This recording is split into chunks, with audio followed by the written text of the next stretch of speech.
tuan tanah. Ya rek ngahilian tanah jangan mang mamat bodoh amat.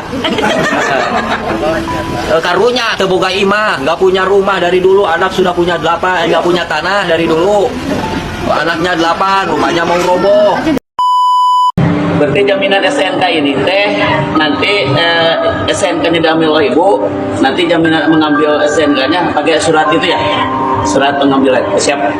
Lagi viral, Bupati Purwakarta dan Kepala Desa Cikahuripan menjaminkan SK dan STNK demi membela warganya yang membutuhkan.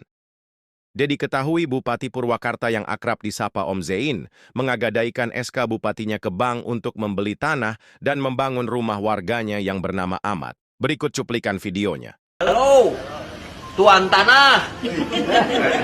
Ya rek ngahilian tanah jangan mang mamat bodoh amat. Karunya teboga imah, nggak punya rumah dari dulu, anak sudah punya 8, nggak punya tanah dari dulu. Anaknya 8, rumahnya mau roboh. Saya mau beliin tanahnya di situ. Besok dibeli kurang lamun 150 meter.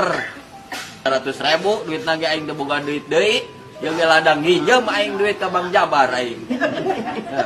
Sementara itu, seorang kepala desa di Kabupaten Sukabumi, tepatnya di Desa Cikahuripan, Kecamatan Cisolok, menjaminkan STNK kendaraannya untuk menolong warga yang kehabisan biaya untuk berobat di RSUD Palabuhan Ratu. Ya, berarti jaminan SNK ini teh nanti SNK-nya diambil oleh ibu, nanti jaminan mengambil SNK-nya pakai surat itu ya, surat pengambilan. Siap. Ibu perlu ini ya, tadi kan nomor HP-nya itu nomor HP saya, yang bertanda tangan di sini yang bertanggung jawabnya adalah anaknya. Ya karena ini kan warga ini warga saya kepala desanya, itu warga saya, karena itu tidak mampu, yang belum punya uang, maka saya jaminkan STNK ini untuk itu gitu. Makanya nanti kalau besok belum terrealisasi pembayaran. Apapun motifnya, kedua pemimpin ini telah menunjukkan sense of politik yang tinggi, memiliki kepekaan dan perhatian terhadap warganya. Semoga hal ini menjadi contoh untuk para pemimpin di negeri ini.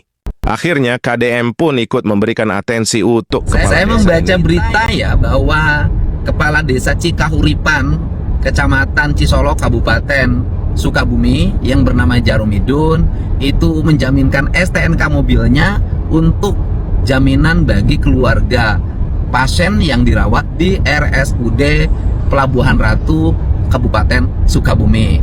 Karena yang bersangkutan tidak punya case, dan kalau membuat KIS baru perlu waktu 14 hari, sedangkan dia harus dilayani. Saya ucapkan terima kasih pada Pak Kepala Desa atau Jarumidun yang telah melangkah menyelamatkan warganya. Dan tadinya saya pikir tagihannya besar. Setelah saya cek barusan, tagihannya hanya sekitar 1.700.000 dan sisanya 1.200.000 belum dibayarkan. Sebenarnya itu rumah sakit harus tetap memberikan layanan pada siapapun yang memerlukan pengobatan tanpa harus bicara apakah dia punya case atau tidak punya case, karena itu adalah kewajiban kita sebagai penyelenggara negara. Dan yang berikutnya adalah kepala desa sebenarnya sangat mudah untuk berkoordinasi dengan dinas teknisnya, dinas kesehatan kabupaten atau dengan bupatinya. Saya tidak tahu di Sukabumi apa yang menjadi problem. Hal yang kecil seperti ini harus muncul ke permukaan seolah-olah menjadi peristiwa besar. Hanya 1.700.000 rupiah menjadi sesuatu yang begitu seperti berat tertangani. Untuk itu saya sudah berkirim uang kepada nomor rekening yang dikirim barusan setelah saya minta ke Jarumidun, dan uangnya saya lebihkan untuk biaya makan dari keluarga pasien. Untuk itu mari kita saling melayani dan bangunlah komunikasi yang baik antara para kepala desa dengan bupati, dengan para kepala dinasnya, agar Jawa Barat bisa memberikan layanan yang terbaik bagi kepentingan masyarakatnya. Dan saatnya kita menjadi pemimpin yang melayani, menjadi pemimpin yang menjemput, bukan menjadi pemimpin yang dilayani, dan menjadi pemimpin yang menunggu datangnya informasi.